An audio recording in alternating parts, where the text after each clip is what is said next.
కాకినాడ రమణపేటలో వేంచేసిన శ్రీ సంపత్ సాయిబాబా మందిరంలో గురు పౌర్ణమి వేడుకలు ఘనంగా ప్రారంభమయ్యాయి. అందులో భాగంగా ఉదయం ఆలయం వద్ద తెల్లవారుజాము నుండి శ్రీ సాయిబాబా వారి మూల విరాట్కి ఆలయ అర్చకులు కృష్ణమాచార్యులు పంచామృత అభిషేకాలు, విశేష పూజలు శాస్త్రోక్తంగా జరిపించారు. అదేవిధంగా ఆలయం వద్ద శ్రీ సాయిబాబా వారికి లక్ష్మీ తులసి పూజ కార్యక్రమాన్ని నిర్వహించారు. వేద పండితుల మంత్రోచ్చరణల నడుమ ఆలయ అర్చక స్వామి కృష్ణమాచార్యుల పర్యవేక్షణలో అశేషంగా పాల్గొన్న మహిళలు తులసి దళంతో సాయిబాబా వారిని పూజించారు.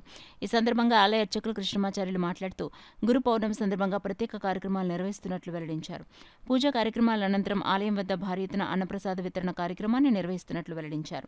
కార్యక్రమంలో ఆలయ కమిటీ చైర్మన్ యనమదల ప్రసాద్, ఆలయ గౌరవాధ్యక్షులు పాటి సూరిబాబు, ట్రెజరర్ ఓదూరి సుబ్రహ్మణ్యం, కమిటీ సభ్యులు ఎల్లబోయిన ప్రసాద్, కాదా భాస్కర్రావు, చీకట్ల నారాయణ, వాసంశెట్టి సత్యనారాయణ, రమేష్, శ్రీనివాస్, సతీష్, కిరణ్ కుమార్, బిహారీ పెద్ద సంఖ్యలో భక్తులు, మహిళలు పాల్గొన్నారు. మహోత్సవం సందర్భంగా ఈ రోజు ఉదయం 5 గంటలకు కాగడ హారతి, 7:30కు పంచామృత అభిషేకము, 108 కలశారాధ అభిషేకము జరిగింది.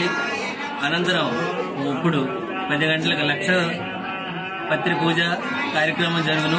అనంతరం భారీ అన్నదాన కార్యక్రమం జరుగును. భక్తులందరూ ఇచ్చేసి తీర్థప్రసాదం స్వీకరించిన ప్రయత్నం.